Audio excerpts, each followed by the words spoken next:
Bismillah. Assalamualaikum warahmatullahi wabarakatuh. Alhamdulillahilladzi arsala rasulahu bil huda wa dinil haqq liyudhhirahu 'ala dini kullih wa kafaa billahi shahida. Asyhadu an la ilaha illallah wahdahu la syarika lah wa asyhadu anna Muhammadan abduhu wa rasuluh. Amma ba'd. Ma'asyiral muslimin wal muslimat, ikhwani wa ikhwati fid din, wa bil khusus jamaah Masjid Al-Ghazi Taman Yasmin sektor 6 rahimani wa rahimakumullah, dan seluruh jamaah Masjid Al-Fat. Barakallahu fikum. Walhamdulillahilladzi bi ni'mati tatimmus shalihat. Tsumma alhamdulillah ala kulli hal. Tsumma Allahumma inna nas'aluka ilman nafi'an wa rizqan thayyiban wa amalan mutaqabbala. Tsumma rabbi zidna ilma warzuqna fahma. Amin ya rabbal alamin. Alhamdulillah, dengan rahmat izin Allah kita sudah memasuki tahun baru Hijriah 1448 Hijriah. Sebuah doa dan harapan kita di depan Allah Rabbul Alamin Azza wa Jalla, semoga amal-amal ibadah kita selama ini diterima oleh Allah Subhanahu wa taala. Rabbana taqabbal minna innaka antas samiul alim. Dan semoga kekhilafan kita, kemaksiatan kita, sifat futur kita selama di depan Allah ampuni. Sesudah kita memohon kepada Allah, kita mohon ampun kepada Allah.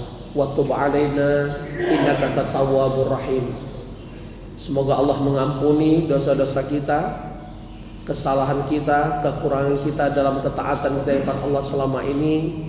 Allah ampuni, dan Allah selalu membuka pintu maaf untuk kehidupan kita semua. Amin ya rabbal alamin. Hakikatnya hijrah itu tidak ada amalan khusus seperti yang kita lihat selama ini. Lebih banyak faktor tradisi, keliling bawa obor menyambut tahun baru Hijriah, mereka membaca surat Yasin di akhir tahun, berdoa di penghujung tahun dan di awal tahun. Itu semua tidak ada tuntunan secara syariat, tapi sudah menjadi tradisi di kalangan umat Islam sebagian, tidak menjadi mayoritas mudah-mudahan. Amalan yang paling utama sebagaimana petunjuk Rasulullah SAW, yaitu banyak berpuasa di bulan haram ini, di bulan Allah. Karena Muharram itu sering dikatakan syahrullah, bulannya Allah. Karena ada keterangan Rasulullah SAW dari riwayat Muslim, puasa yang terbaik sesudah puasa Ramadan adalah puasanya di bulan Allah, yaitu bulan Muharram ini. Makanya banyak berpuasa, khususnya jangan tinggalkan puasa Tasu'a dan Asyura, puasa 9 dan 10 Muharram. Karena keutamaan puasa tersebut, Asyura 10 Muharram adalah yukaffir anhu as-sana al-madiyah, akan diampuni dosa-dosa kita setahun yang lalu.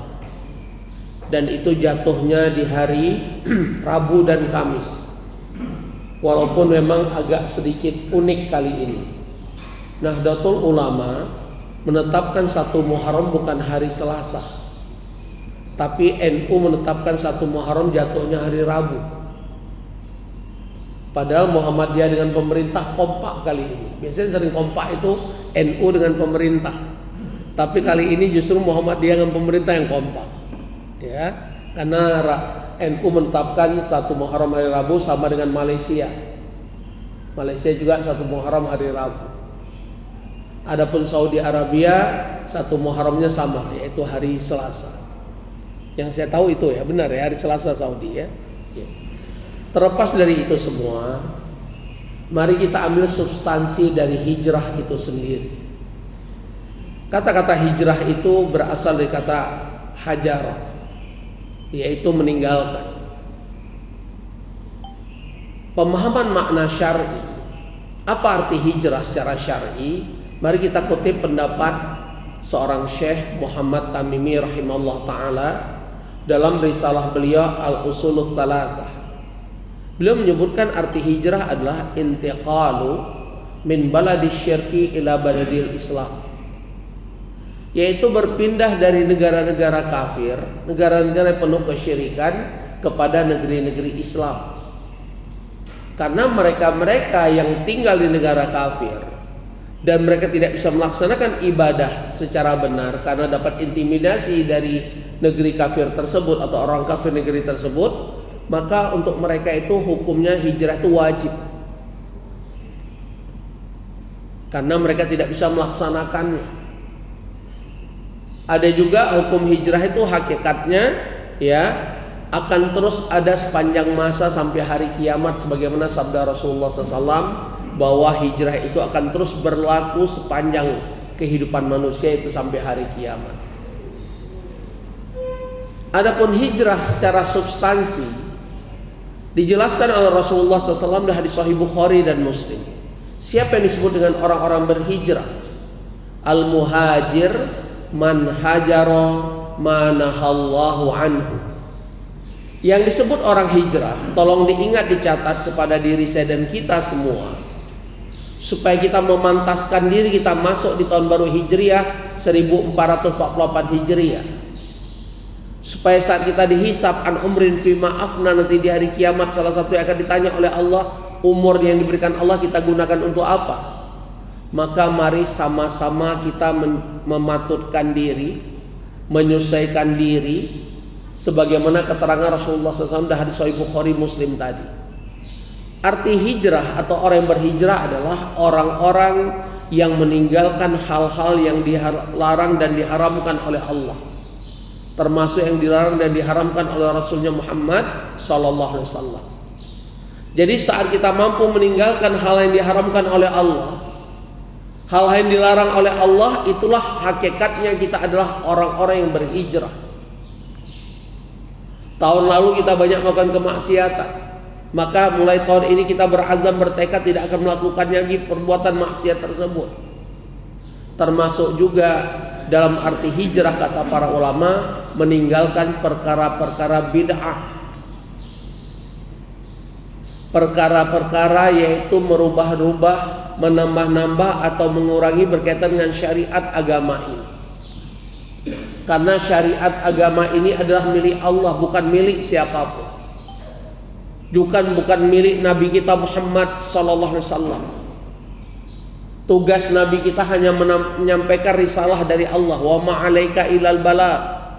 Tugas engkau Muhammad hanya menyampaikan. Bahkan Allah sudah menyatakan dengan cetawelo terang benderang bahwa syariat yang Allah turunkan lewat nabinya, para nabinya, dan diakhiri dengan Nabi kita Muhammad SAW sebagai khatamul anbiya, penutup para nabi dan rasul. Allah sudah nyatakan dalam surah Al-Maidah di ayat 3, Al-yauma akmaltu lakum dinakum wa atmamtu alaikum ni'mati wa raditu lakum Islam madina. Pada hari ini telah aku sempurnakan syariat ini. Maka sungguh sangat aneh seorang profesor, mantan ketua umum ormas Islam terbesar di Republik ini, di depan Grand Syekh Al-Azhar mengatakan Islam yang dibawa oleh Nabi kita Muhammad SAW belum sempurna karena tidak mengadopsi nilai-nilai budaya Nusantara. Bisa bayangkan itu. Berani dia melawan apa keterangan Allah di surah Al-Maidah ayat 3 bahwa namanya Islam itu sudah sempurna. Maka apa jawaban Grand Syekh Al-Azhar saat diberi kesempatan juga memberi sambutan? Beliau mengatakan kami tidak mengenal Islam kecuali Islam yang dibawa oleh Nabi Muhammad SAW dari sejarah Arab. Bagaimana ekspresi profesor ini? Bukan malu, malah ketawa cekikan, entah menutup rasa malu. Coba bayangkan. Sama dengan seorang profesor ahli tafsir yang terkenal di Republik ini. Dalam tafsir beliau sampai hari ini belum ada revisi bahwa jilbab itu bukan syariat Allah, tapi jilbab itu budaya Arab. Wa'iyadzubillah. Nah, ini yang kita lihat, syubhat di mana-mana. Maka pentingnya kita kembali kepada substansi orang-orang yang berhijrah adalah orang-orang yang meninggalkan perkara-perkara yang diharamkan oleh Allah, yang dilarang. Kalau kita mempelajari kitab Kabair, Imam Al-Zahabi menyebutkan dosa besar itu ada 72. Ada juga yang menyebutkan dosa besar itu ada 77. Bahkan ada ulama menyebutkan dosa besar ada 79. Dari sekian banyak itu, yang perlu benar-benar kita tinggalkan, walaupun semua wajib kita tinggalkan karena itu berkaitan dosa besar, tapi yang ada dosa besar yang terbesar berdasarkan keterangan Rasulullah SAW dan hadis Sahih Bukhari. Ala unabbiukum bi akbaril kabair. Maukah kalian aku beritahu tentang dosa besar yang terbesar? Tetap nomor ranking pertama dan selalu di mana hadis dan ayat pun, dosa besar yang paling utama dan terbesar adalah syirik. Jangan coba-coba melakukan kesyirikan, baik yang kecil apalagi yang besar. Karena Allah sudah bersumpah dalam surah An-Nisa 48. Innallaha la yaghfiru ayyushraka bihi wa yaghfiru ma duna dzalika liman yasha. Sesungguhnya Allah tidak akan mengampuni dosa syirik, sedangkan dosa besarnya Allah ampuni. Untung ada keterangan Allah dan surah Az-Zumar surat 39 ayat 53. Bagi mereka yang pernah melakukan kesyirikan, asal bertobat sebelum ajal mereka sampai kerongkongan, sebelum matahari terbit sebelah barat, Allah terima taubat walaupun mereka pernah melakukan kesyirikan. Itulah pernyataan Allah dan surah Az-Zumar ayat 53. Qul ya ibadiyalladzina asrafu ala anfusihim la taqnatu min rahmatillah innallaha yaghfiru dzunuba jami'a innahu wal ghafurur rahim. Katakan Muhammad kepada hamba-Mu yang telah melampaui batas, bahwa dosa-dosa mereka sebanyak apapun akan Allah ampuni, karena Allah Maha Pengampun lagi Maha Penyayang.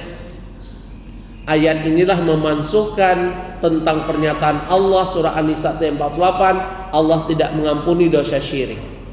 Maka siapapun yang melakukan kesyirikan, dia benar-benar tobat dengan tobat nasuha, seperti yang dicontohkan oleh Ki Joko Bodo. Di akhir hayatnya dia bertobat.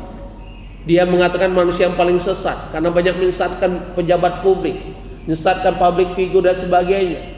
Maka dia rubahlah saat dia bertobat, namanya berubah menjadi Ki Joko Pinter. Jadi dari Ki Joko Bodo berubah jadi Ki Joko Pinter. Tapi dia juga curhat di Twitternya, semenjak aku jadi Ki Joko Pinter tidak ada yang konsultasi padaku. Tapi saat aku jadi Ki Joko Bodo banyak orang-orang yang konsultasi padaku, dari pejabat, publik dan sebagainya. Berarti yang datang kepadaku adalah orang-orang bodoh. Dan beliau yang saya lihat, yang saya baca di medsos akhir hayat, kata ustadz yang memandikannya wajahnya berseri-seri.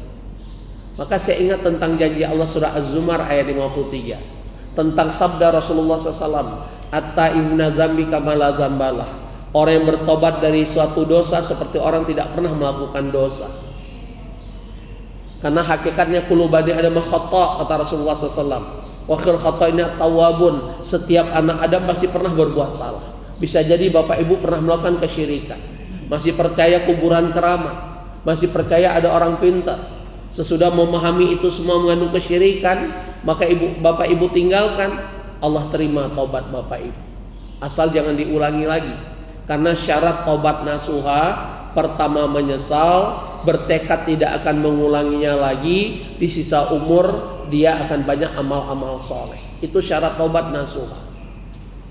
Walaupun ada keterangan Rasulullah SAW berkaitan dengan dosa besar, apalagi dikaitan dengan hukuman pidana Islam ada hududnya, seperti zina hukum cambuk atau rajam, seperti mencuri ada hukumannya potong tangan. Karena tidak ditegakkan karena negara ini bukan negara Islam. Kalau mereka bertobat bimasyiatillah, kata Rasulullah SAW, mereka itu kembali kepada kehendak Allah. Insya'a yaghfirallahu wa insya'a yu'adzibahu. Orang-orang seperti ini ada hukuman pidana Islamnya. Kalau dia bertobat kembali kepada kehendak Allah. Kalau Allah berkehendak diampuni dosa-dosa mereka, tapi kalau Allah tidak berkehendak mereka tetap diazab, dihukum oleh Allah. Disitulah keistimewaan kalau ditegakkannya hukum Islam saat seseorang melakukan kemaksiatan yang ada hukum hududnya, pidana Islamnya. Kita pernah mendengar keterangan Rasulullah SAW, ada seorang wanita berzina di luar nikah dan hamil.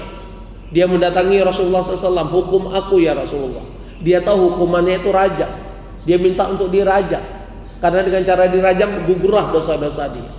Maka Rasulullah SAW mengatakan, pulanglah kamu, lahirkan dulu anak. Sesudah melahirkan dia datang lagi, ya Rasulullah, aku telah melahirkan. Dilihat anaknya masih orok, masih bayi, susui anaknya. Selesai menyusui 2 tahun, datang lagi wanita ini. Dia tahu dengan cara dirajam itu dosanya gugur. Maka kata Rasulullah SAW, besarkan dulu anakmu sampai dia bisa berusaha sendiri. Akhirnya sesudah sekian tahun dia datang lagi. Hukum aku ya Rasulullah. Akhirnya dihukum dengan hukum rajam. Maka disitulah kemuliaan wanita ini di hadapan Allah. Dia bertobat dan dia siap dihukum rajam, karena itu konsekuensinya berzina, melakukan hubungan di luar nikah. Wa'iyadu billah. Nas'alullah as-salamah wal afiyah. Semoga Allah menjaga kita dan anak turunan kita dari perbuatan zina dan perbuatan-perbuatan apapun yang dimurkai oleh Allah Subhanahu wa taala. Amin. Allahumma amin. Maka yang pertama itu syirik. Kita tahu berkali-kali mungkin ada kajian yang kita dengar perbedaan syirik kecil dengan syirik besar. Kalau syirik kecil itu tidak menyebabkan pelakunya keluar dari Islam. Tapi kalau syirik besar menyebabkan pelakunya menjadi murtad, karena sudah merusak akidah dan tauhid. Kita taruh syirik kecil tidak menghapus seluruh amal soleh yang dikerjakan orang tersebut. Syirik kecil hanya terhapus amalan yang mengandung syirik kecil. Apa syirik kecil itu? Banyak berkaitan dengan amalan hati. Ria, ujub, sum'ah. Kita tahu arti ria apa? Amal kita ingin dilihat oleh orang. Apa arti sum'ah? Amalan kita ingin didengar dan diketahui oleh orang. Apa itu ujub? Kita bangga dengan amalan kita. Dan itu disebut dengan syirik kecil. Asgharus syirik indallah ar-riya. Kata Rasulullah SAW, syirik yang paling kecil adalah ria. Dan yang tadi sejenisnya, itulah syirik paling kecil.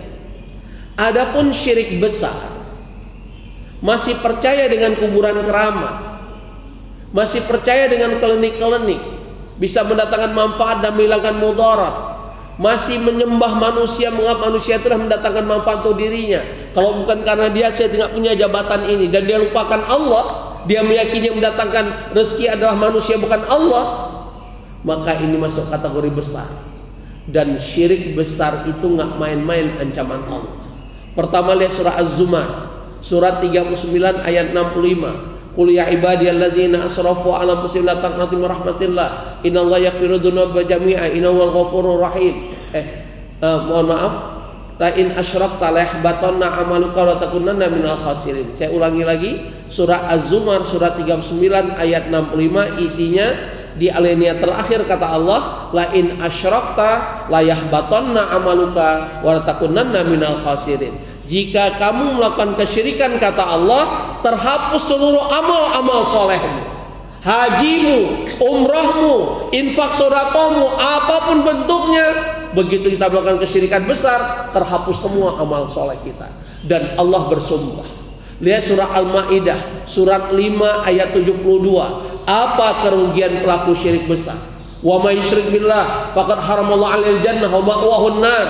Siapapun yang melakukan kesyirikan berkaitan syirik besar, Allah haramkan surga kepada pelakunya, dan pelakunya selamanya dalam neraka. Tidak ada kesempatan 1 detik pun dia masuk surga.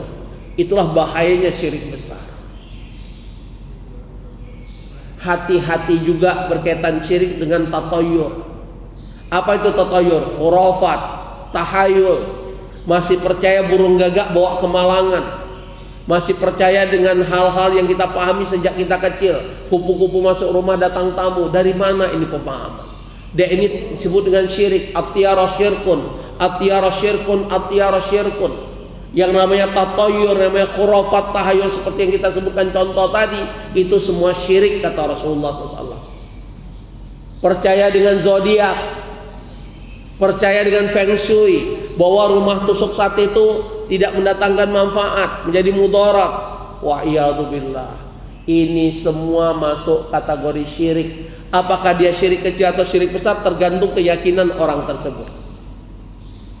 Sejauh mana keyakinannya sehingga merusak tauhidnya, merusak akidahnya. Itu sangat menentukan apakah itu syirik kecil atau syirik besar. Wa iyadu billah. Nas'alullah as-salama wal afiyah. Semoga Allah menjaga kita dari perbuatan syirik itu, baik syirik kecil apalagi syirik yang besar. Ingat, syirik besar pasti diawali dari syirik kecil. Nggak mungkin ujuk-ujuk orang melakukan syirik besar. pasti diawali oleh syirik kecil.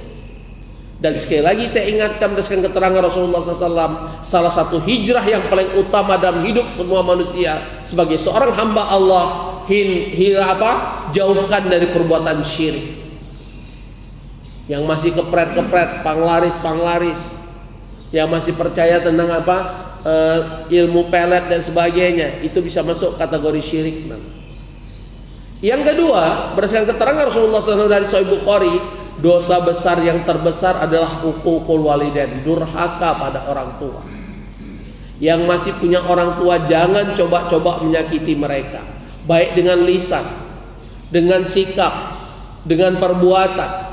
Itulah keterangan Allah dan surah Al-Isra, surat 17 ayat 23 dan 24. Wa qadara rabbuka alla ta'budu illa iyyah wa bil walidaini ihsana imma yablughanna indakal kibara ahaduhuma aw kilahuma fala taqul lahumā uffin wa la tanharhumā wa qul lahumā qawlan karīmā.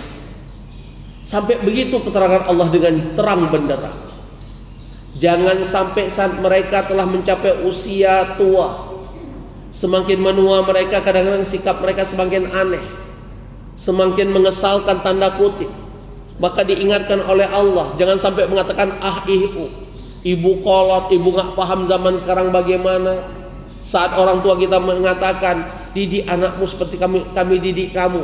Si anak jawab, zaman udah berubah bu, jangan disamakan dengan dulu. Ini menyakiti hati ibu.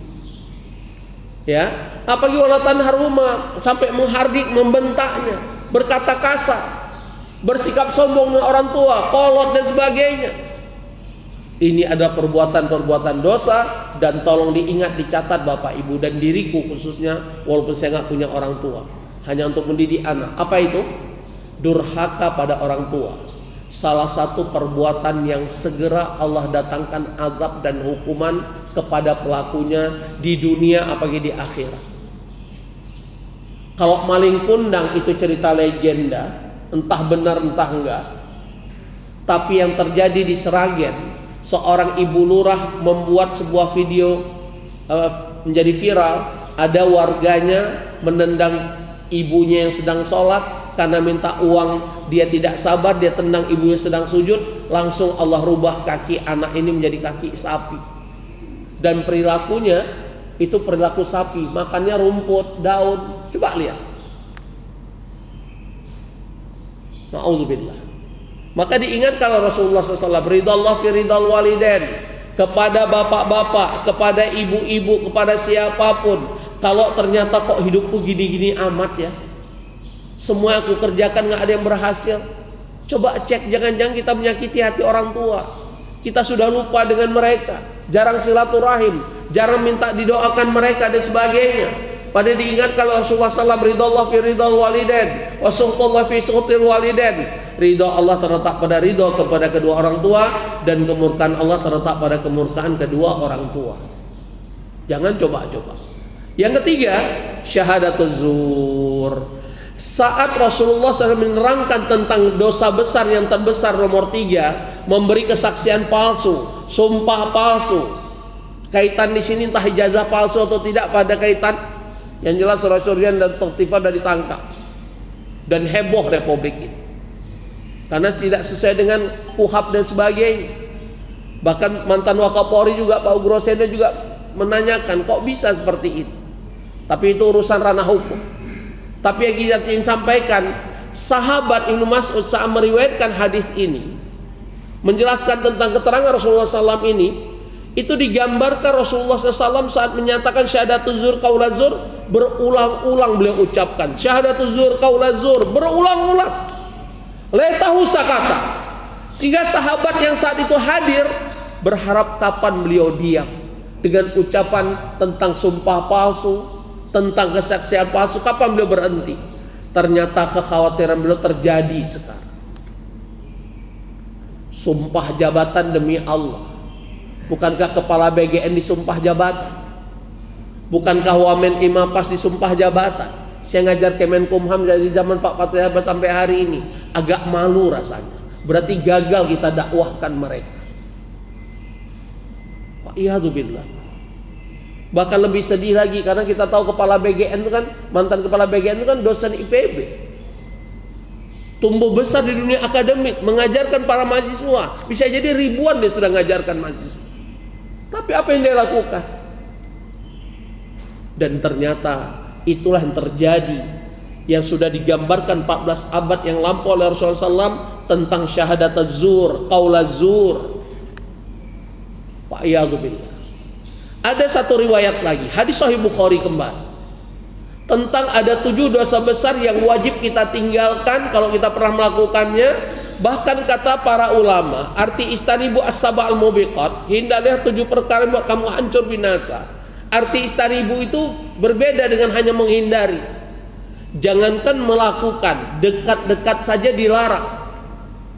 Jangankan melakukan dan dekat-dekat dilarang, berteman dengan pelaku 7 dosa besar ini juga dilarang. Karena akan menyebabkan kita hancur dan binasa. Apa yang pertama? Kembali syirik number 1. Yang kedua sihir, santet, tenung, pelet, penglaris. Yang ketiga hati-hati, ini yang paling khawatir saya. Aklur riba, makan dari riba. Ingat, riba itu ada 4 kategori yang dosanya sama kata Rasulullah SAW dari riwayat Muslim. Pertama, pemakan riba, artinya kerja di institusi lembaga ribawi. Yang kedua, mukilu, yang mensupport sistem riba, yang mendukung sistem riba, pinjam kepada lembaga ribawi. Itu sama dengan disebut mukilur riba, pendukung. Yang ketiga, katibu, yang mencatat transaksi ribawi. Kalau KPR itu pasti yang mencatat transaksi para notaris. Maka dengan izin Allah tidak sedikit notaris jamaah kita sudah hijrah. Dia mengatakan tidak mau lagi menjadi notaris dalam akte kredit perumahan. Maka pernah saya tanya seorang ibu notaris, bagaimana ibu hari ini? Kalau Ustadz nanya berkaitan rezeki, saya terjun bebas. Tapi kalau Ustadz tanya, saya lebih bahagia mana dulu atau sekarang? Saya lebih bahagia hari ini, Ustadz. Coba bayangkan. Dia hijrah karena Allah. Katibuhu. Dan yang keempat, ini hati-hati ibu-ibu. Wasyahidaihi, yang memberi kesaksian. Saya mau nanya bapak yang pernah kredit di bank. Alhamdulillah saya belum pernah kredit. Dan demi Allah saya nggak akan coba kredit apapun di bank. Saya mau nanya, kalau ambil kredit di bank harus ada saksi istri tidak? Harus ada tidak? Kalau nggak bawa istri boleh nggak? Cair nggak kredit tuh? Maka ibu-ibu yang memberi saksi untuk suaminya demi cairnya kredit satu bank yang mengandung riba, ibu sama dosa dengan suami. Ustadz, saya dipaksa oleh suami. Dengarkan ibu-ibu, kata ulama, seandainya wanita ini dicerai oleh suaminya karena dia tidak mau ikut-ikutan dengan transaksi ribawi, diceraikan itu kata para ulama lebih utama, lebih mulia di hadapan Allah dibanding seorang istri ikut suaminya melakukan kemaksiatan.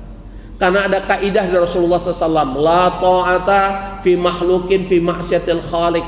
Tidak boleh seorang makhluk taat kepada makhluk yang lain. Seorang istri diperintahkan taat pada suami, seorang anak diperintahkan taat pada orang tuanya, tapi ternyata orang tua yang mengajak anak bermaksiat. Wa in jahadaka ala tusyrika bima laysa laka bi ilm fala tuti'huma wasabihuma fid dunya ma'rufa. Itulah pernyataan Allah dan surat Luqman. Kalau kedua orang tua kita mengajak kita melakukan kesyirikan di hadapan Allah, jangan taat kepada mereka, tapi tetap melakukan kebaikan dengan mereka. Seorang istri saat suami mengajak dia bermaksiat di hadapan Allah seperti ikut tanda tangan kredit ribawi, maka istri tersebut wajib menolaknya. Seandainya gara-gara itu diceraikan, wanita ini mulia di hadapan Allah. Yang akan mendapatkan sanksi berat ada suami. Saya ingatkan tentang riba sedikit. Riba itu kata Rasulullah SAW, pintu dosanya ada 72 pintu. Ar-riba ithnani wa sab'una baban. Pintu dosa riba Bapak Ibu termasuk jamaah Al-Ghazi itu ada 72 pintu dosa besar. Adnaha mithlu itnyani rajuli ummahu, yang paling rendah dari dosa riba seperti berzina seseorang dengan ibu kandung. Zina itu dosa besar, Pak. Tapi dosa besar dari zina berzina dengan orang tua sendiri, dengan ibu kandung. Kalau seorang ibu berzina dengan ayah kandung, itu dosa zina yang paling besar. Nomor 2 rankingnya berzina dengan istri tetangga. Jangan coba-coba. Ya. Secantik apapun, semolek apapun istri tetangga, istri sahabat, teman kita atau siapapun, jangan coba-coba melakukan perzina. Dan zina ini juga termasuk adalah perkara yang segera Allah datangkan azab kepada pelaku. Nah Bapak Ibu rahimani rahimallah, ini perkara-perkara yang nomor 3 adalah yang harus kita hindari. Jangan dekat-dekat, jangan melakukan, bahkan jangan bergaul dengan pelaku nomor 3 ini, pelaku riba. Apa itu riba, Ustadz? Kullu qardin jarra manfaatu fa riba. Kata ulama, arti riba setiap pinjaman ada tambahan, ada dendanya dalam hutang kita. Kalau jatuh tempo tidak bayar ada dendanya, itulah riba. Udah dipahami? Termasuk traktir. Pak Usman pinjamin saya 1 juta. Saya nggak pernah traktir Pak Usman. Tiba saya aja begitu dikasih 1 juta, Pak Usman, ayo kita makan kebuli atau apa. Nah, traktiran saya itu karena hutang, itu riba. Makanya arisan itu akadnya tuh hutang, Bu. Arisan itu hakikatnya hutang. Maka saat peserta arisan dapat giliran dia dapat arisan, tidak boleh makan-makan dari uang yang diterima itu. Kalau ingin makan-makan ada dana khusus, dana makan-makan. Jangan diambil dari uang arisan, karena arisan itu hakikatnya hutang. Betul tidak? Paham ya, Bu ya? Arisan boleh selama tidak ada unsur ribawinya. Hutang juga boleh kalau berkaitan dengan kebutuhan hidup, bukan untuk konsumtif. Maka pertanyaan saya, kita beli mobil, beli kendaraan, beli rumah itu karena kebutuhan hidup atau konsumtif? Kebutuhan primer atau kebutuhan tersier atau sekunder tuh rumah, kendaraan, Pak Zainal? Rumah kendaraan itu kebutuhan primer atau sekunder? Sekunder. Nggak mampu beli rumah ngontrak, masalah, gengsi. Nggak punya uang kontrakan untuk bayar, tinggal kolong jembatan, masalah. Kolong jembatannya penuh, tinggal di kolong langit, masalah. Kan saya pernah cerita, saya pernah ke Jenewa. Di depan kantor PBB di Jenewa, Swiss itu ada 1 square lapangan. Ternyata banyak pengungsi-pengungsi UNHCR dari Suriah, dari mana-mana, itu nginapnya di tenda atapnya langit. Anak-anak mereka yang gembira main. Ternyata kejauhan kita ke Jenewa, 15 jam terbang. Mendingan ke Gondang dia. Kalau saya ngajar di Telkom dekat kantor Dewan Pers, dekat kantor DPRD DKI, itu kalau saya naik ojek motor, itu lewat jalan tikus sempit itu ternyata ada 1 gang, itu banyak pengungsi UNHCR tinggal di situ.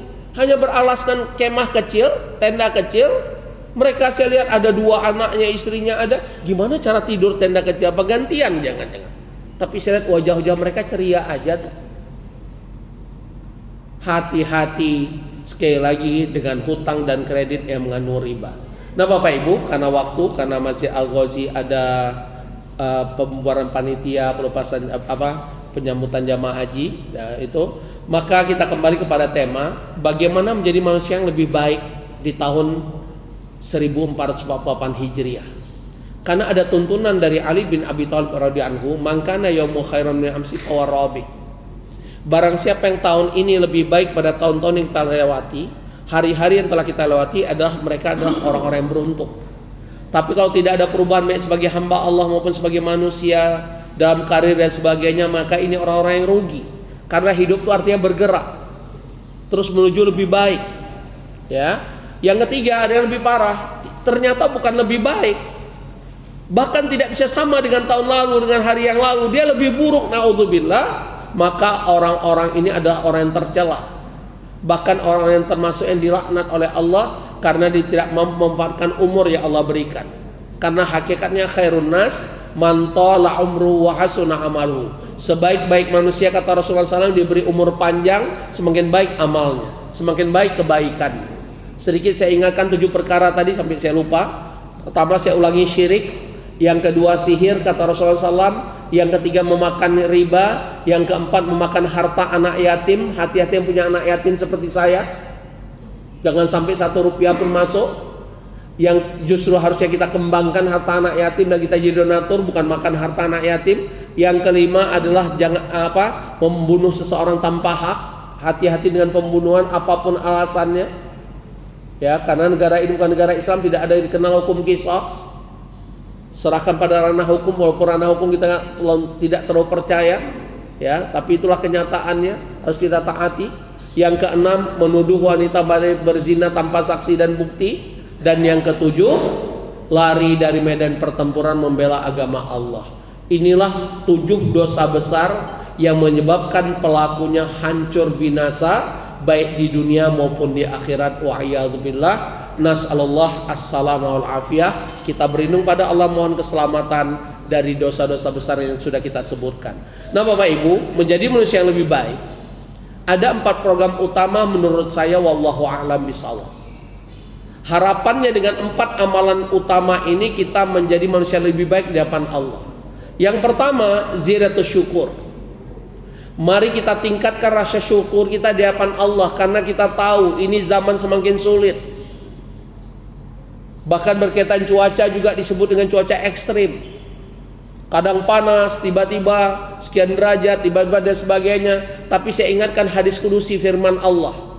Yu'dhini ibnu Adam bidar, yasubbu adar wa ana addahar. Anak-anak Adam telah mencela aku. Anak-anak Adam telah menyakitiku. Anak-anak Adam telah menghina aku. Dengan cara apa? Dia mencela masa, dia mencela keadaan, dia mencela cuaca. Wa ana ad-dahar. Siapa yang mengatur masa, cuaca dan keadaan? Allah. Jadi hari ini sulit ekonomi, hakikatnya Allah yang mengatur itu. Kalau kita mengalami kesulitan, kita kembali kepada Allah, minta tolong pada Allah. Boleh harga sembako menjulang tinggi, tapi kita mohon pada Allah, ya Allah, mudahkan hamba mencari rezeki. Kalau rezeki kita banyak, sembako seharga semahal apapun, mampu nggak kita beli? Terus mengeluh, manfaatnya apa? Coba sebutkan. Manfaatnya apa mengeluh? Demo kalau mengandung anarkis, manfaatnya apa? Korban, kerusakan, kehancuran. Demo itu elegan. DPR nggak dipercaya lagi misalnya, istana nggak bisa diberi masukan, maka caranya adalah kita demo dengan elegan, kita tunggu tuntutan-tuntutan itu, bukan dengan anarkis dan sebagainya. Dan aparat pun kita berharap tidak represif. Ingat, ada reformasi Polri. Hari ini dipertanyakan tentang reformasi Polri itu. Pak Yadubillah, udah nggak ngerti kita mau ke arah mana ini. Maka sekali lagi tugas kita bukan mengeluh dengan keadaan, banyak bersyukur karena janji Allah. Sampai Allah bukan hanya berjanji, disuruh umumkan. Wa idza'adzana rabbukum. Umumkan ke semua manusia, ini pengumuman dari Tuhan kalian, Allah. Apa itu? La in syakartum la azidannakum. Kalau kalian pandai bersyukur, ku tambah nikmat. Tapi walain kafartum inna adzabi lasyadid. Kalau kalian tidak pandai bersyukur, tunggu azabku amat pedih. Maka hidup ini banyak bersyukur, bukan banyak mengeluh. Walaupun Allah sudah nyatakan manusia ini sedikit sekali yang pandai bersyukur. Di antaranya Allah sebutkan di surah Al-Mulk, "Walladzi ja'al sam'a wal absara wal afida qalilan ma tashkurun." Allah telah menciptakan kita, memberi panca indera, pendengaran, penglihatan, afidah, pencernaan dan hati dan sebagainya. Tapi sedikit sekali manusia yang pandai bersyukur. Maka pernyataan Allah ini, manusia sedikit yang pandai bersyukur, ayo saya mengajak diri saya dan kita semua, sama-sama kita masuk dalam kelompok yang sedikit pandai bersyukur. Bukan ikut-ikutan yang banyak mengeluh. Bagaimana supaya kita menjadi hamba Allah yang pandai bersyukur? Ada petunjuk Rasulullah SAW. Catat, ingat. Kalau berkaitan duniawi, kehidupan kita di dunia, kalau kita ingin mengeluh, selalu lihat ke bawah. Unduru ila asfala minkum. Alhamdulillah tinggal di perumahan ini, alhamdulillah bersyukur. Banyak bersyukur. Naik motor, alhamdulillah pada jalan kaki. Yang jalan kaki, alhamdulillah dengan jalan kaki sehat. Coba tanya Pak Usman, demi sehat jalan kaki 5 kilo. Jawab betul kan? Kita sekarang malah cari jalan kaki, termasuk saya. Cari jalan kaki sekarang, ya, supaya kurus badan dan sehat. Apalagi usia dari 57 harus menjaga kesehatan kata orang. Tapi demikian. Jadi kenapa masalah dengan jalan kaki? Ya, apalagi sampai senam-senam taekwondo. Jalan kaki kalah senam taekwondo. Coba tiap hari 5 kilo. Sehat nggak tuh yang jalan kaki? Oh, masya Allah. Asal jangan turun gunung encok kumat, karena ada yang tadi curhat asam urat kumat. Jadinya kebanyakan naik gunung nih, ya. Ya, boleh sesuatu yang dibolehkan silahkan, tapi jangan sampai menzalimi diri. Usia udah 50 ke atas naik gunung, turun gunung udah ngos-ngosan, sehingga sepekan nggak ikut ngaji. Kenapa? Kumat encok. Ini zalim namanya. Ya, hakikatnya juga sampai begitu. Ya, hati-hati dengan yang hobi bola, nonton bola begadang jam 2, kayak nggak ada kerjaan. Jam 2 tuh suruh tahajud, suruh ibadah, bukan suruh nonton bola. Sekarang mudah, saya hobi bola. Sekarang saya cari aja YouTube, siapa lawan siapa, nggak perlu begadang. Usia ingat, lagi gol mati pula, gol, datang ajal, malaikat maut. La haula wala quwata illa billah, Allah musta'an. Ya, saya mau nanya yang hobi bola, sebenarnya yang kita nonton bola yang seru itu apa? Pertandingannya atau golnya? Makanya di YouTube cari aja kapan golnya. Oh, udah 1-0, saya mundurin dikit. Oh, golnya udah selesai.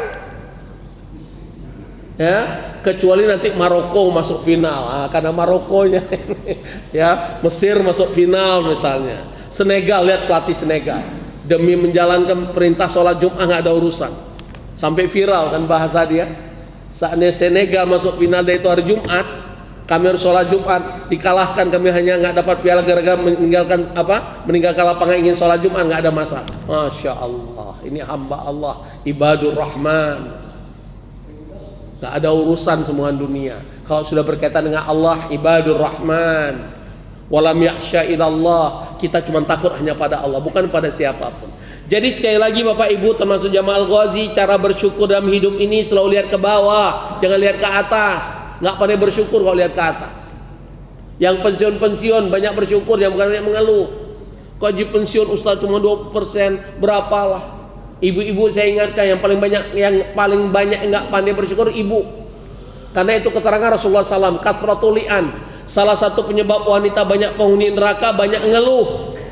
Bin bawel, bin cerewet, bin kepo, bin ahli sejarah. Tahu Pak Zainal ahli sejarah? Kesalahan Pak Zainal 10 tahun lalu istri masih ingat nggak? Tanya aja ya. Masih katanya gitu ya. Hakikatnya demikian. Maka itulah cara bersyukur yang kedua, selalu pahami dan husnudzon Allah itu Maha Pemberi yang terbaik. Allah tidak pernah salah alamat. Tinggal kita wajib bersyukur sehingga Allah tanamkan jiwa qanaah. Kenapa koruptor itu gajinya di atas 100 juta? Kenapa masih korupsi? Karena nggak pandai bersyukur. Karena nggak pandai bersyukur, Allah tanamkan jiwa qanaah. Apa qanaah? Selalu merasa cukup dengan pemberian Allah. Termasuk fisik kita. Ini ibu-ibu saya ingatkan, pada kerik alis, Bu, itu dilarang loh Bu, kerik alis. Jangan dipikir cantik banget. Wanita yang sudah kerik alis, lupa pakai pensil alis, kira-kira kalau kita lihat dia tanpa pensil alis kayak tuyul nggak? Kayak Upin Ipin nggak? Wah, Ustadz berani banget, ada urusan. Paling nggak diundang ibu-ibu. Tapi saya ingatkan, Ustadz kalau udah terlanjur tobat, mohon ampun, karena ketidaktahuan, jangan diulang lagi. Laqad khalaqnal insana fi ahsani taqwim. Allah sudah bersumpah dalam surah At-Tin, Allah menciptakan manusia dengan sebaik-baik bentuk dan rupa. Betul tidak? Hakikatnya demikian. Yang ketiga, kalau kita ingin jadi orang kaya, jangan orang sukses, ingat-ingat hisapnya tuh berat. Akan ditanya dari mana dan kemana. Kalau begitu pilih jadi orang kaya atau orang miskin? Cocok, setuju.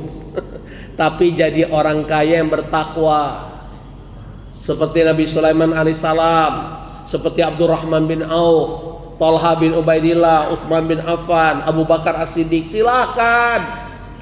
Tapi jangan seperti Qarun, jangan seperti Tha'labah, jangan seperti bahasa Allah dan surat Al-Qiyamah ayat 20 dan 21, kalla bal tuhibbunal ajilah wa tadharunal akhirah. Banyak orang kaya begitu diberi kaya lupa dengan akhirat. Jangan seperti sindiran Allah dan surah Luqman ayat 18, wala tusair khadaka linnas wala tamshi fil ardi marha innallaha yuhibbu kulla mukhtalin fakhur. Jangan sombong, jangan meremehkan orang. Silakan jadi orang sukses, tapi jangan memiliki sifat seperti tadi. Yang ketiga, ini paling bahaya, Ternyata kata Allah makin kaya orang makin dermawan atau makin pelit, Pak? Oh, yakin banget bapak kita ini. Lihat surat Ma'arij, surat 70 ayat 21. Wa idza masal khairu manua. Banyak orang kaya kata Allah itu pelit. Yang ngomong Allah pasti benar. Jadi silahkan ya orang sukses tapi keluar dari sifat-sifat yang Allah nyatakan di dalam Al-Qur'an, ya. Jadi itu cara-cara kita bagaimana bersyukur, tinggal bagaimana kita mewujudkannya dalam kehidupan, khususnya saya. Jangan sampai saya mengatakan jadilah manusia pandai bersyukur tapi saya suka mengeluh.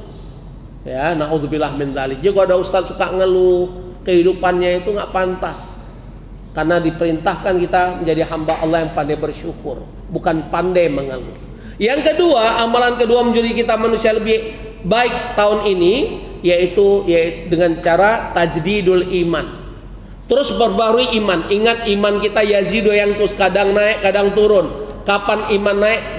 Bitta'ah, saat kita terus mentaati Allah. Kapan iman kita turun? Yang kusubil maksiat. Setiap kita bermaksiat pasti iman kita tergerus. Akan pelan-pelan akan tergerus terus degradasi turun. Maka pentingnya kita menjaga ketaatan selalu supaya iman kita akan terus naik. Ya. Ya, silakan Pak Ali. Ada pembubaran panitia kurban. Oke, ya silakan.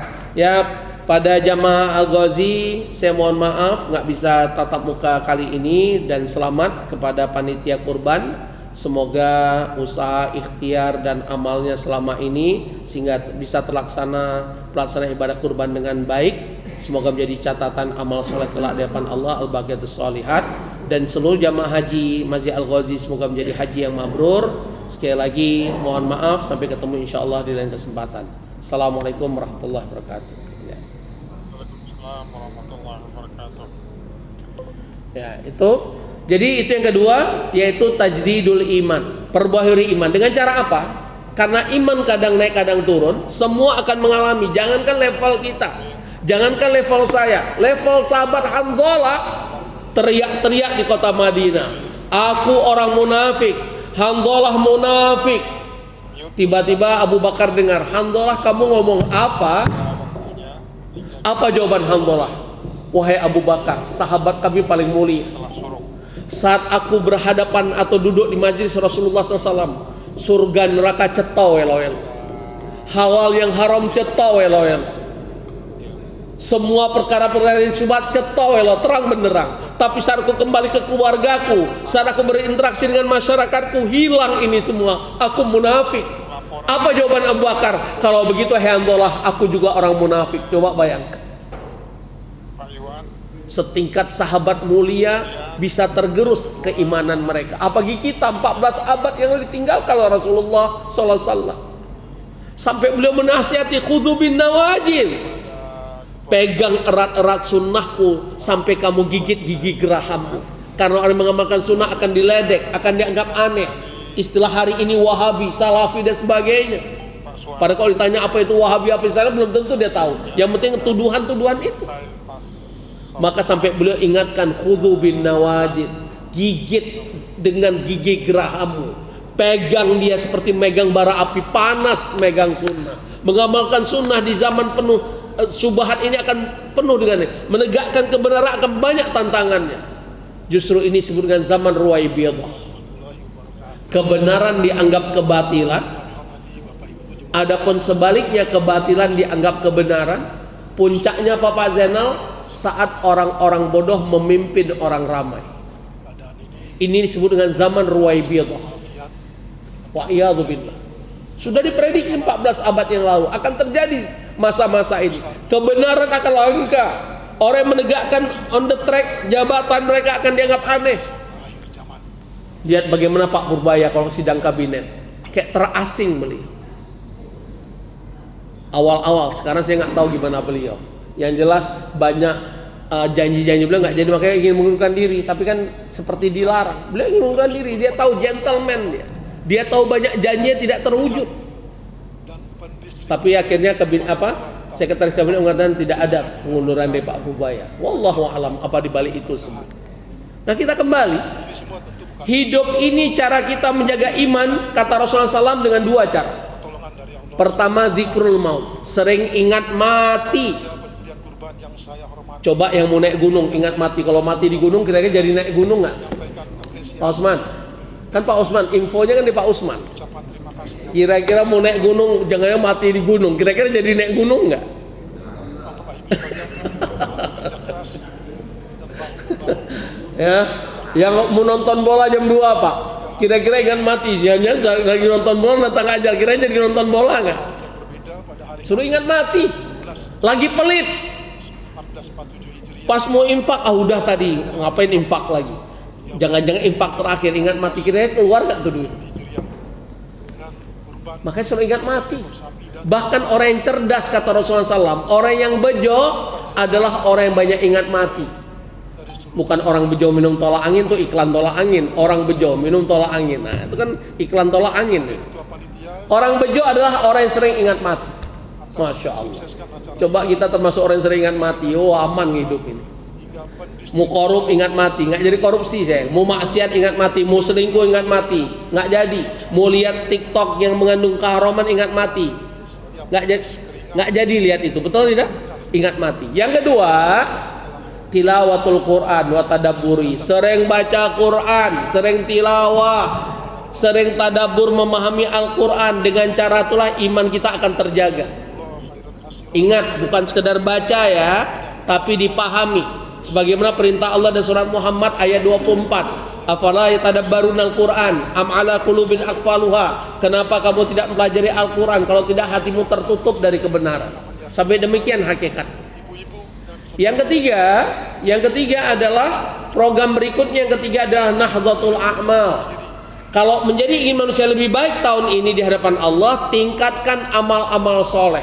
Fama ya'mal mithqala dzarratin khairan yarah. Sekecil apapun amal soleh kita kerjakan, ada catatan amal di sisi Allah. Maka jangan remehkan amal sekecil apapun. Jangan bangga dengan amalan besar, karena kita tidak tahu dari amalan yang mana Allah ridho dengan kita. Karena ingat, kita masuk surganya Allah karena rahmat dari ridho Allah, bukan semata karena amalan yang kita kerjakan. Itu perlu diingat-ingat. Ya, maka ada wanita pelacur hanya memberi berapa teguk air anjing kehausan, Allah ampuni dosanya. Ada orang melihat ranting yang menghalangi lalu lalang orang sehingga disingkirkan, Allah senang dari ridho dengan amalan dia, Allah masukkan dia ke surga. Maka jangan remehkan amalan sekecil apapun, dan jangan bangga dengan amalan sebesar apapun. Nahdlatul a'mal, tingkatkan amal soleh. Apalagi di bulan haram Muharram ini, ingat kaidah dari Ibnu Abbas radhiyallahu anhu. Setiap amal soleh yang kita kerjakan di bulan-bulan haram, Dzulqa'dah, Dzulhijjah, Muharram dan Rajab nanti, itu akan dilipat gandakan pahala sisi Allah. Tapi setiap kita bermaksiat di bulan-bulan haram ini juga akan digandakan azab dan hukumannya di sisi Allah. Maka manfaatkan, ini adalah rangkaian bulan haram yang terakhir Muharram. Sesudah kita lewati Dzulqa'dah, Dzulhijjah 2 bulan, masuk bulan haram Muharram, banyak-banyak amal soleh. Khususnya jangan tinggalkan puasa. Kembali saya ingatkan diri saya dan keluarga saya dan jamaah Masjid Al-Fajr, puasa hari Rabu dan Kamis jangan ditinggalkan. Puasa 9 dan 10 Muharram. Oke ya, udah saya umumkan nih, jangan pura-pura lupa lagi nih. Supaya jangan lupa, ketua DKM buat bukber di sini. Ada ketua yayasan, siap kebuli Pak Ketua? Nah, yang buka puasa Masjid Al-Fat makan kebuli. Berapalah kebuli Pak Ketua Yayasan, itu contohnya. Ya, jadi sama-sama makan, biar rame-rame pengumuman. Anak cucu kita bawa ke sini, biar kita silaturahim sambil bukber dan sebagainya. Dan yang keempat, yang terakhir, muhasabah. Apa program kita nomor 4? Introspeksi. Mengaudit diri sebelum diaudit di hadapan Allah. Sebagaimana keterangan keterangan Umar bin Khattab radhiyallahu anhu, hasibu qabla an tuhasabu. Hisablah dirimu sebelum engkau kelak dihisab di hadapan Allah Subhanahu wa taala. Perintah Allah di surah Al-Hasyr ayat 18, wal tanzur nafsum ma qaddamat lighad. Hendaklah setiap jiwa memperhatikan akan hari esoknya. Itu kelihatan jam salah itu ya. Nggak berubah-ubah tuh jam salah. Perasaan bulan lalu salah tetap salah aja dia. Mahal kali ya baterai ya. Atau kalau rusak emang mahal tuh jam ya. Allahu Akbar. Ini rumah Allah. Semua harus berkorban di rumah Allah. Ya, hakikatnya demikian. Lanjut. Jadi muhasabah, introspeksi, ingat dari hari ke hari semakin kita dekat dengan ajal kematian yang benar-benar mengkhawatirkan diri saya dan kita semua. Allah yang menyatakan manusia yang terbanyak saat ajal mereka tiba bahagia atau menyesal. Saya ulangi nih, manusia menurut keyakinan Bapak Ibu dan saya, keyakinan kita semua, manusia berhadapan dengan ajal, dengan kematian banyak yang bahagia atau menyesal. Dari mana tahu Pak? Emang pernah ada berita ada orang mati? Kami nyesal loh. Emang pernah mati sehingga tahu mereka menyesal? Tanpa kita sadari, nggak perlu ayat dulu. Tanya pada nurani, kalau kita mati hari ini, kita termasuk orang yang bahagia atau menyesal? Menerima hasil laporan ketua panitia. Selain Allah yang menyatakan dalam surah Al-Mu'minun, lihat surat 23 ayat 99 dan 100. Hatta idza jahadumul maut qala rabbirji'un. Apabila salah seorang dari mereka datang ajal kematian. Walaupun dalam terjemahannya Kementerian Agama dalam kurung orang kafir, pada ayat ini tidak harus orang kafir, siapapun. Saat mereka tidak menyiapkan diri sebaik-baiknya dengan ajal kematian, tidak menjadi orang yang bejo dan cerdas, selalu mengingat mati, mempersiapkan hari esok, al-kaisu mandana nafsahu wa amila lima ba'dal maut. Kata Rasulullah SAW disebut orang cerdas dalam riwayat yang lain adalah orang yang selalu menjaga hawa nafsunya dan beramal mempersiapkan hari kematiannya. Inilah orang cerdas. Tidak harus profesor doktor, tidak harus seorang ulama terkenal, tidak harus siapapun dia, tapi dia melawan hawa nafsu dan dia mempersiapkan tentang ajal kematiannya. Inilah sosok manusia yang cerdas di hadapan Allah. Wal ajizu man ittabahu tamanna 'ala Allah. Siapa orang paling bodoh? Bukan nggak sekolah, bukan yang buta huruf. Karena Rasulullah SAW seorang yang buta huruf, ummi. Tapi orang yang bodoh yang mengikuti hawa nafsunya, dia beranggap masih ada hari esok. Allah kan Maha Pengampun. Aku tobat nanti pulang haji. Aku tobat kalau usia dia 60. Aku tobat sudah seperti ini dan seperti ini. Ini adalah orang-orang bodoh kata Rasulullah SAW. Mengikuti hawa nafsu dan dia menganggap Allah itu Maha Pengampun, maka dia maksiat sekarang, nanti aku tobat. Maksiat lagi nanti aku tobat. Bagaimana saat dia bermaksiat ajalnya tiba, naudzubillah. Maka Allah gambarkan sekali lagi. Saya mohon Bapak Ibu nggak usah hafal sekian ayat yang saya sampaikan. Cukup laminating nih ayat. Buka di rumah surah Al-Mu'minun, surat 23 ayat 99 dan 100. Allah menjelaskan tentang banyak manusia menyesal saat ajalnya tiba. Allah ulangi lagi dalam surat Fatir, surat 35 ayat 37. Cukup dua ayat ini Bapak Ibu tolong buka di rumah. Surat Fatir ayat 37 ada keterangan dari Ibnu Abbas radhiyallahu anhu. Ini ayat berkaitan mereka usia 60 tahun ke atas. Jadi kalau ada di antara Bapak Ibu usia 60 tahun ke atas, tolong laminating surat Fatir, surat 35 ayat 37, renungkan setiap saat. Karena Allah gambarkan mereka adalah orang-orang yang menyesal saat ajal mereka tiba. Saking nyesalnya mereka minta kembali ke dunia. Pertanyaannya, ada nggak orang mati kembali ke dunia? Keluarganya kira-kira senang nggak? Ada yang mati datang ke rumah mereka lagi kembali dengan kain pocongnya, kira-kira senang, pingsan atau kabur Pak Ketua Yayasan? Kira-kira kalau ada orang mati datang ke rumah, saking kita nangis siang malam, kembalikan istriku ya Allah, aku sangat cinta dengan dia, tidak ada wanita lain, ya Allah kembalikan suamiku. Mereka benar-benar Allah izinkan datang sehari aja dengan kain pocongnya, kira-kira suami atau istri tadi senang, kabur atau pingsan? Pak? Kabur atau pingsan? Atau I love you so much? I miss you? Gak ada. Bahkan Allah bersumpah, kapan orang mati itu dibangkitkan dari liang lahatnya? Ila yaumi yub'atsun. Apa yaumi yub'atsun? Sampai datang hari kiamat baru orang dalam kubur itu Allah bangkitkan kembali. Kapan kiamat? Nggak ada yang tahu, Allahu a'lam. Bisa bayangkan ada orang diazab 1000 tahun. Wa iyadzubillah. Nasallahu assalamu alaihi. Allahumma inna na'udzubika min adzabil qabri. Kurban kita itu Allah terima itu Bisa bayangkan ada orang diadzab seperti Abu Lahab, Abu Jahal sudah 14 abad. yang kita minta dari mereka. Bayangkan. Jadi pertama Na'udzubillah. kita itu yang sudah Kapan kiamat? bisa Hanya Allah yang Maha tahu. Malaikat Israfil aja dalam hadis Ahmad, saya baca di tafsir Ibnu Katsir, itu sejak zaman Rasulullah SAW digambarkan oleh beliau, malaikat Israfil itu antara sangkakala dengan bibirnya tinggal sedikit lagi. Dan selalu malaikat Israfil menengadah ke arasnya Allah, menunggu perintah Allah kapan suruh tiup sangkakala. Jawab itu yang saya tanya, Bapak. Kira-kira 14 abad yang lalu sangkakala dengan bibir malaikat Israfil sudah dekat, kira-kira hari ini lebih dekat lagi enggak? Yang Bapak bilang tadi, Terus menengadah, kerjanya malaikat Israfil menengadah ke arasnya ya. Nunggu kapan perintah, tiup sangkakala. Kiamat datang. Dan kita tahu sangkakala tiupannya berapa kali? 2. kilonya berapa? 1 untuk menghancurkan semua, yang 1 untuk dibangkitkan semua. Sisanya itu Disitulah kita akan dikumpulkan di padang mahsyar. Makanya banyak korban tsunami bercerita ke saya, kami pikir kiamat Ustaz, karena tidak sedikit yang saya lihat orang telanjang.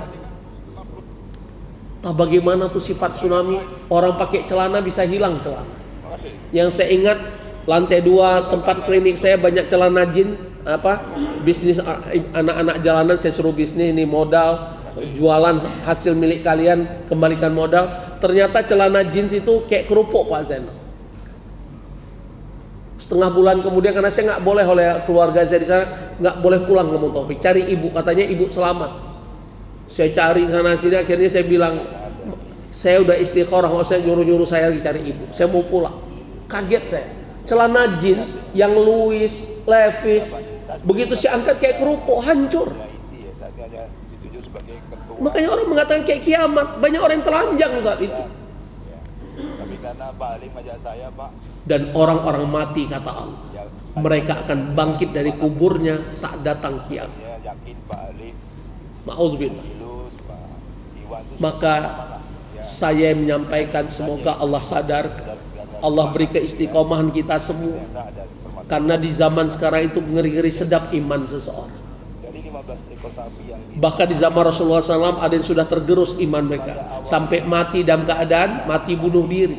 Di zaman tabi'in Abdurrahman mati dalam keadaan murtad, hanya tertarik dengan wanita kafir. Na'udzubillah. Zaman sekarang bisa berbagai cara. Pak Ali minta siapkan timbangan Bahkan puncaknya kata Allah, tolong ingat-ingat yang ingin jadi orang hebat di muka bumi, yang jadi orang sukses di muka bumi. Tolong pegang pernyataan Allah yang maha benar.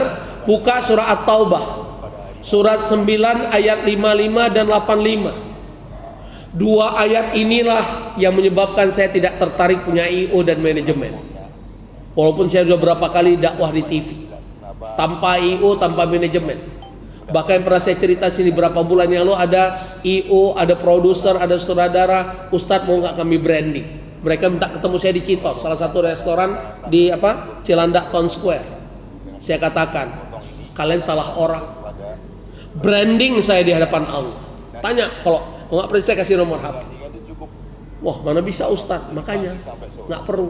Kalian salah orang, cari yang lain. Karena mereka dengan jujur mengatakan banyak Ustadz terkenal tuh karena di branding. Ada IO dan manajemennya, sehingga mereka menjadi terkenal, sehingga mereka punya tarif tertentu. Itu urusan mereka dengan Allah, bukan urusan kita. Maka kembali saya ingatkan, jangan sampai diri saya dan kita semua menyesal saat ajal tiba. Kalau kita gagal dalam hidup ini hari ini, selama ada hari esok bisa bangkit. Saya dengan izin Allah korban tsunami dari nol saya. Kalau bukan karena rahmat izin Allah nggak bisa bangkit saya. Nggak bisa bertemu Bapak Ibu di Masjid Al-Fat, ya Allah rahmati. Kalau bukan karena izin Allah, karena ada hari esok. Tapi kalau gagal bertemu dengan Allah, gagal saat ajal kematian kita tidak siap, penyesalan selamanya. Na'udzubillah wa iyadzubillah. Maka sekali lagi orang cerdas adalah orang yang selalu ingat mati, bukan yang lain. Hanya ini. Semoga 4 program ini bisa kita wujudkan. Saya ulangi ya. Pertama siapa? Banyak bersyukur. Yang kedua, tingkatkan iman. Dengan cara apa? Sering ingat mati dan sering baca Quran, memahami makna. Yang ketiga, tingkatkan amal-amal soleh sekecil apapun. Tanggung jawab penjual terhadap Makin tua itu makin banyak amal soleh, bukan makin banyak naik gunung. tapi Ini bukan saya sindir, saya cuma ingatin doang. Saya hobi gunung, dulu saya mahasiswa banyak gunung saya taklukkan. karena juga kita Saya hobi bola, main gaple, apalagi orang Aceh bisa main gaple murtad. sampaikan itu uang yang diterima Karena orang Aceh mana main gaple, ini ada orang Aceh. Orang Aceh kok bisa main gaple, itu murtad ya. Bisa saya main gaple, main catur apalagi. Katanya orang dulu kan asah otak. Sekarang cara asah otak anak bukan suruh main catur, suruh hafalin Quran, betul? hitung-hitung kurang Anak penghafal Quran tuh kuliah ITB, cetow, oh terang benderang, rising star. 115 juta Quran ya dia hafal, apa yang lain ilmu? 62 Ya, ini bukan yang catur, yang hobi mancing apalagi. nah kemudian Ikannya kelihatan, ikannya ditimbang di atas sama pemilik kolam, habis ditimbang dimasukin kolam, habis dapat ikan ditimbang deh. Coba otak gimana tuh? tuntut dengan harga sekian Apalagi ikannya kelihatan. Kalau mau mancing ke laut Natuna sana, mana tuh ada ikan tuna, ditarik 500 kilo baru seni mancing. Karena saya pernah diundang di offshore Natuna itu, saya pikir wah banyak kali ikannya. Tapi kata manajer offshore nggak boleh Ustadz, mancing dilarang. Oh gitu. Ya juga kalau ditarik ikan paus saya ditarik. Kan sering-sering orang mancing mengatakan Ustadz, tahu nggak Ustadz seninya mancing? Astagfirullah, saya diajarin mancing. Saya ini anak nelayan, tinggal di Ulele, pantai. Pertama tsunami itu Ulele Aceh. Walaupun ayah saya tentara, kami punya bot. Dia tahu banget kalau ditarik ikan itu, wah, habis tangan kita. Harus pakai sarung tangan. Datang orang mancing kolam kecil, seni mancing nggak tahu. Astagfirullah.